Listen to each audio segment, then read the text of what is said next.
Hi friends, आप सभी लोगों का स्वागत है मेरे यूट्यूब चैनल पर। और आज हम बात करने वाले हैं डेब्ट फंड के बारे में। तो क्या आप बैंक एफडी से ज़्यादा इंटरेस्ट कमाने के लिए डेब्ट फंड में निवेश करते हैं?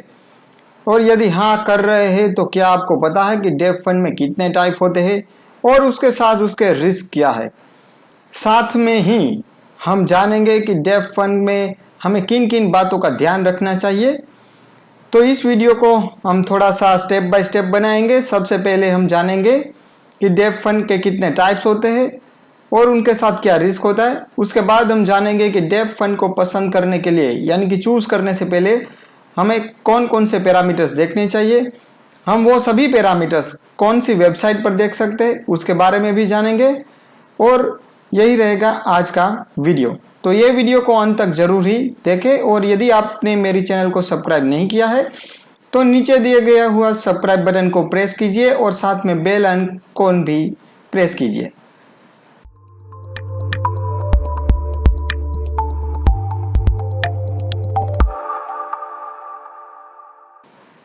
तो चलो शुरू करते हैं आज का वीडियो। तो सबसे पहले डेब्ट फंड क्या होता है। तो जैसे कि यहाँ पर लिखा हुआ है कि डेब्ट फंड है वो एक सभी जो इन्वेस्टर रहते हैं म्यूचुअल फंड के उनके पास से पैसे कलेक्ट करता है और वो पैसे जो है वो उनको डिवाइड कर देता है और दूसरी सभी जगह पर यानी कि दूसरी कंपनीज का जो इनकम जनरेटिंग अपॉर्चुनिटी होती है वहां पर इन्वेस्ट करता है। तो वो कहाँ पर इन्वेस्ट करता है? तो डेब्ट फंड जो है वो फिक्स इनकम यानी कि फिक्स इंटरेस्ट जो जनरेटिंग करते हैं वहां पर इन्वेस्ट करता है।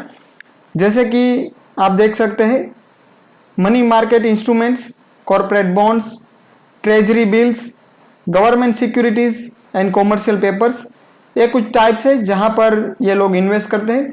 जैसे हम फिक्स डिपॉजिट करते हैं तो ये भी फिक्स डिपॉजिट कहीं पर करते हैं, कुछ एनसीडीज परचेज करते हैं, कुछ गवर्नमेंट सिक्योरिटीज लेते हैं। तो यहां पर ये लोग इन्वेस्ट करते हैं। तो इक्विटी म्यूचुअल फंड में क्या होता है कि वो लोग शेयर्स परचेज करते हैं, जबकि डेब्ट म्यूचुअल फंड में इस तरह की वो सिक्योरिटीज परचेज करते हैं। तो ये था major difference between equity and डेब्ट फंड। तो हम बात करने वाले हैं टाइप ऑफ डेब्ट म्यूचुअल फंड के डेब्ट म्यूचुअल फंड के कितने टाइप्स होते हैं। तो बेस्ड ऑन देयर मैच्योरिटी हम डिवाइड कर सकते हैं उसके म्यूचुअल फंड को। और दूसरा टाइप हम यदि देखें तो मैच्योरिटी के अलावा भी उनके कुछ प्रॉपर्टीज रहती है यानी कि कहाँ पर वो इन्वेस्ट करते हैं। तो इन दोनों क्राइटेरिया को लेकर हम दो अलग अलग टाइप के म्यूचुअल फंड्स डिस्कस कर सकते हैं। तो सबसे पहले हम यहाँ पर डिस्कस करेंगे बेस्ड ऑन देयर मैच्योरिटी यानी कि मैच्योरिटी डेट क्या होता है। जैसे कि हम कोई फिक्स्ड एफडी करते हैं तो वहां पर आप 1 साल का पीरियड रहता है, फिर 2 साल, 3 साल, 5 साल, 6 महीना, आप उस तरह की मैच्योरिटी डेट सिलेक्ट करते हैं और उस मैच्योरिटी डेट के बाद आपको स्पेसिफाइड इंटरेस्ट और आपका जो इन्वेस्ट किया हुआ पैसा वापस मिल जाता है। उसी तरह से ये म्यूचुअल फंड जो है वो भी कुछ ऐसी जगह पर इन्वेस्ट करते हैं जहां पर उनको फिक्स डेट के बाद उनके पैसे रिटर्न मिल जाते हैं विथ सम इंटरेस्ट। तो वो जो टाइम पीरियड रहता है उनके मुताबिक जो म्यूचुअल फंड के टाइप्स होते हैं वो इस तरह के हैं। ओवरनाइट फंड यानी कि जिसकी मैच्योरिटी 1 दिन के आसपास है। फिर आता है लिक्विड फंड जिनकी मैच्योरिटी 91 डेज के आसपास रहती है। फिर आता है अल्ट्रा शॉर्ट ड्यूरेशन फंड जो कि 3 से 6 महीने तक की मैच्योरिटी में इन्वेस्ट करता है। उसके बाद लो ड्यूरेशन फंड जो 6 से 12 मंथ्स की मैच्योरिटी के आसपास जो है वहां पर इन्वेस्ट करता है। उसके बाद आता है मनी मार्केट फंड जो कि अप टू 1 ईयर की मैच्योरिटी के आसपास इन्वेस्ट करता है। यानी कि आप देख सकते हैं कि जैसे मैच्योरिटी डेट बढ़ती जाती है उसे तरह से उनका नाम भी चेंज हो जा रहा है। तो ये था बेस्ड ऑन मैच्योरिटी। आगे देखते हैं अदर टाइप्स भी मैच्योरिटी के टाइप में किस तरह का आता है। तो यदि 1 से 3 साल तक यार किसी का मैच्योरिटी डेट है तो उसको शॉर्ट ड्यूरेशन फंड बोलेंगे। फिर 3 से 4 साल में मीडियम ड्यूरेशन फंड। उसके बाद यदि 7 साल तक है तो medium to long duration fund. And more than 7 year long duration fund. यानी यदि आपको कोई नाम से बोलता है कि भाई मुझे लिक्विड फंड में इन्वेस्ट करना है या फिर आप लिक्विड फंड में इन्वेस्ट करें, तो आपको पता होना चाहिए कि लिक्विड फंड का टाइम ड्यूरेशन कितना है। यदि आपको मीडियम फंड के बारे में कोई बताता है तो आपको पता होना चाहिए कि मीडियम फंड का टाइम ड्यूरेशन कितना है। तो बेस्ड ऑन टाइम ड्यूरेशन आप इस तरह का नाम कैटेगराइज किया गया है। अब उसके अलावा और भी म्यूचुअल फंड के टाइप्स जैसे मैंने बताए थे वो है जैसे कि गिल्ड फंड। यहां पर हम बात कर रहे हैं कि वो किस सिक्योरिटीज में इन्वेस्ट कर रहा है, उसके नाम के मुताबिक भी हम डेब्ट फंड के म्यूचुअल फंड को कैटेगराइज कर सकते हैं। तो गिल्ड फंड है वो 80% से ज्यादा एसेट है, वो गवर्नमेंट सिक्योरिटीज में इन्वेस्ट करते हैं, यानी कि गवर्नमेंट द्वारा जो बाहर इन्वेस्टमेंट के लिए अपॉर्चुनिटीज होती है बॉन्ड्स वगैरह वहां पर। फिर कॉर्पोरेट बॉन्ड्स यानी कि जो कंपनीज है उनके द्वारा जो बॉन्ड्स बाहर निकाले जाते हैं उनमें इन्वेस्ट करते हैं। उसके बाद क्रेडिट रिस्क फंड, वहां पर वो मिक्स इन्वेस्टमेंट करते हैं, मगर कंपनीज के जो बॉन्ड है वहां पर वो इन्वेस्ट करते हैं, मगर इनकी जो क्वालिटी है वो थोड़ी सी डिग्रेड रहती है कॉर्पोरेट बॉन्ड फंड से।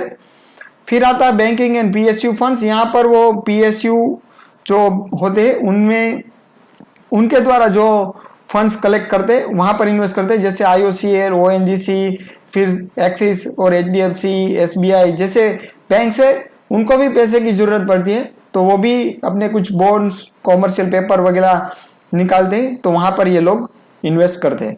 तो ये तो हो गया टाइप्स ऑफ डेब्ट फंड, यानी कि 2 क्राइटेरिया हमको मिले अभी तक।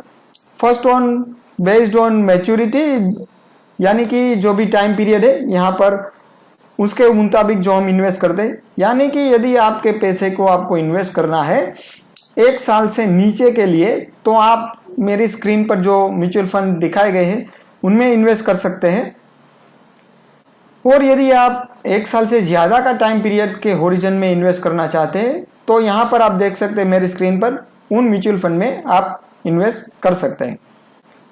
यदि आपका जो इन्वेस्टमेंट होरिजन है और म्यूचुअल फंड का जो इन्वेस्टमेंट ओरिजिन है वो दोनों टाइम पीरियड का डिफरेंस में यदि इन्वेस्टमेंट कर दिया तो गड़बड़ हो जाएगी।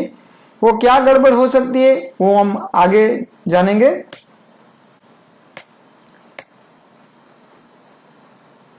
तो क्या डेब्ट फंड है वो रिस्क फ्री होते हैं, यानी कि जैसे इक्विटी मार्केट में रिस्क रहता है उसी तरह से क्या डेब्ट फंड में कुछ रिस्क रहता है? तो आंसर है नो, रिस्क फ्री तो वो नहीं है। तो उनमें क्या रिस्क हो सकता है उनके बारे में जानेंगे। रिस्क इन डेब्ट फंड, तो सबसे पहला रिस्क है इंटरेस्ट रेट चेंज, यानी कि जो मार्केट में इंटरेस्ट रेट जो आरबीआई चेंज करती रहती है उनके मुताबिक डेब्ट फंड में इफेक्ट आता है, उसको बोलते हैं इंटरेस्ट रेट रिस्क। उसके बारे में हम और डिटेल से थोड़ा और जानेंगे। उसके बाद आता है credit risk, risk of default by the borrower, यानी जिसको पैसे दिए गए हैं वो कंपनी यदि पैसे देने से मना कर दे कि अभी हमारी कुछ क्षमता नहीं है, हम पैसे वापस नहीं कर सकते, तो उसको कहते हैं क्रेडिट रिस्क। और उसके बाद आता है लिक्विडिटी रिस्क, यानी कि कोई मना नहीं कर रहा है, इंटरेस्ट रेट में भी चेंज नहीं है, मगर मैंने जहां पर इन्वेस्ट किया है उस पैसे को मैं बीच में किसी को बेच नहीं सकता। यानी मान लीजिए कि मैंने कुछ इन्वेस्टमेंट किया है जो कि 5 साल की अवधि के लिए है और अभी मुझे पैसे की जरूरत है, तो वो मैं सेकेंडरी मार्केट में जाकर बेचना चाहता हूं तो उसका कोई खरीदार नहीं मिल रहा है, तो उसको कहते हैं लिक्विडिटी रिस्क। तो ये 3 टाइप के बेसिक रिस्क एसोसिएट है डेब्ट फंड के साथ में। तो इंटरेस्ट रेट रिस्क जो है वो क्या होता है, आप मेरे इस पेज को पॉज करके भी यहां दिया गया पैराग्राफ को पढ़ सकते हैं। तो बेसिकली क्या होता है कि जब आरबीआई इंटरेस्ट रेट में चेंज करता रहता है तो उसकी वजह से बॉन्ड का जो प्राइसिंग है उसमें भी इफेक्ट आता है, तो वो जो रिस्क है उसको इंटरेस्ट रेट रिस्क बोलेंगे। राइजिंग इंटरेस्ट रेट सिनारियो है वो पॉजिटिव होता है शॉर्टर ड्यूरेशन का जो मैच्योरिटी वाला फंड होता है उनके लिए, और फॉलिंग इंटरेस्ट रेट का जो सिनारियो है वो पॉजिटिव होता है लॉन्गर मैच्योरिटी वाले फंड के लिए। तो एक एग्जांपल ले लेंगे यहां पर। तो यहां पर आप देख सकते हैं ग्रुप ऑफ म्यूचुअल फंड्स है। सबसे पहले liquid fund, ultra short bond fund, short term bond fund, government bond fund, intermediate fund, government bond और लॉन्ग टर्म बॉन्ड फंड।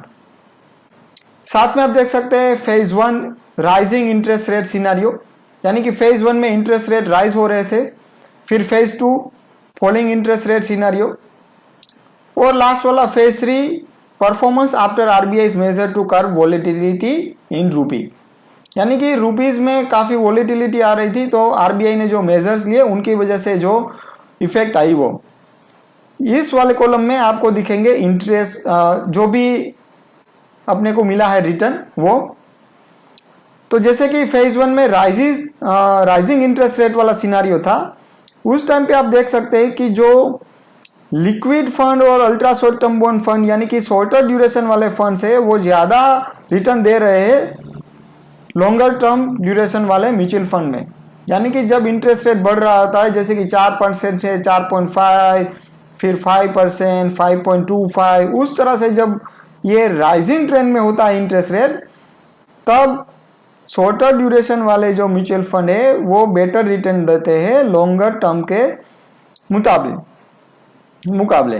ठीक है, फिर आ जाता है फेज 2। यहां पर फॉलिंग इंटरेस्ट रेट यानी कि 5, 4.75, फिर 4, इस तरह से जो फॉलिंग रेट होते हैं उस टाइप के सिनारियो में अब देखेंगे कि जो लॉन्गर टर्म ड्यूरेशन वाले म्यूचुअल फंड है वो ज्यादा रिटर्न दे रहे हैं shorter term mutual fund, shorter term का जो मैच्योरिटी डेट है उसके मुताबिक।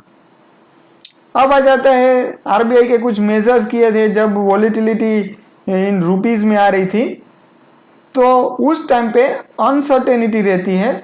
तो वहां पर आप देख सकते हैं कि सबसे ज्यादा जो एडवर्स इफेक्ट है वो लॉन्गर टर्म का जो टाइम ड्यूरेशन वाला डेब्ट फंड है वहां पर आता है। आप देख सकते हैं कि माइनस में भी गया है, और शॉर्टर टर्म वाला जो डेब्ट फंड है उसने अच्छा रिटर्न नहीं दिया है, नेगेटिव तो नहीं गया मगर अच्छा रिटर्न भी नहीं दिया है।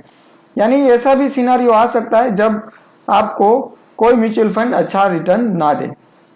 तो ये था इंटरेस्ट रेट का रिस्क और उनका एक एग्जाम्पल।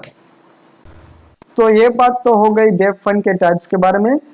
इक्विटी और डेब्ट फंड का क्या डिफरेंस था वो हमने जाना कि किन किन टाइप के डेब्ट फंड होते हैं बेस्ड ऑन मैच्योरिटी डेट्स और बेस्ड ऑन जो इन्वेस्टमेंट सिक्योरिटीज है उनके मुताबिक क्या डिफरेंस रहता है, उनके बारे में हमने जाना।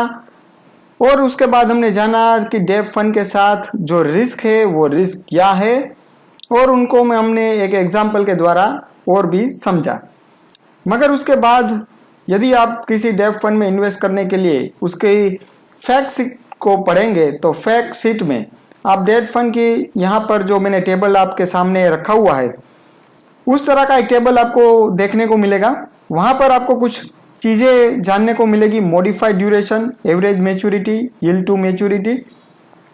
तो क्या आपको पता है कि ये सब चीजें क्या है और इसका क्या इफेक्ट रहता है आपके डेब्ट फंड पर। उसके बाद आपको इस तरह का एक टेबल मिलेगा जहां पर क्रेडिट क्वालिटी और इंटरेस्ट रेट सेंसिटिविटी इस तरह से लिखा होगा और इस तरह का एक ब्लॉक बनाया हुआ होगा। तो क्या आप जानते हैं कि इस ब्लॉक का क्या मीनिंग है। और उसके बाद आपको इस तरह का एक और टेबल मिलेगा जहां पर लिखा हुआ होगा क्रेडिट रेटिंग वर्सेस कैटेगरीज, और इस तरह का AA, A1+, AAA, इन सब कुछ चीजें लिखी हुई मिलेगी। तो क्या आप लोगों को पता है कि ये सब चीजें क्या है। तो ये सब चीजें जानने के लिए मेरा ये नेक्स्ट वीडियो जो है वो आप जरूर देखें। उस वीडियो पर मैं बात करने वाला हूं कि ये सब चीजें क्या है और आप इन सभी चीजों की मदद से आप best mutual fund, debt mutual fund best जो आपके लिए रहेगा वो किस तरह से पसंद कर सकते हैं, और ये सब चीजें कौन सी वेबसाइट पर इजीली मिल जाती है उनके बारे में भी हम बात करेंगे। तो मेरा नेक्स्ट वीडियो जो कि आपकी स्क्रीन पर यहाँ पर ऊपर की तरफ दिख रहा है, उस पर क्लिक कीजिए और वहाँ से आप वो वीडियो भी जरूर देखें। धन्यवाद।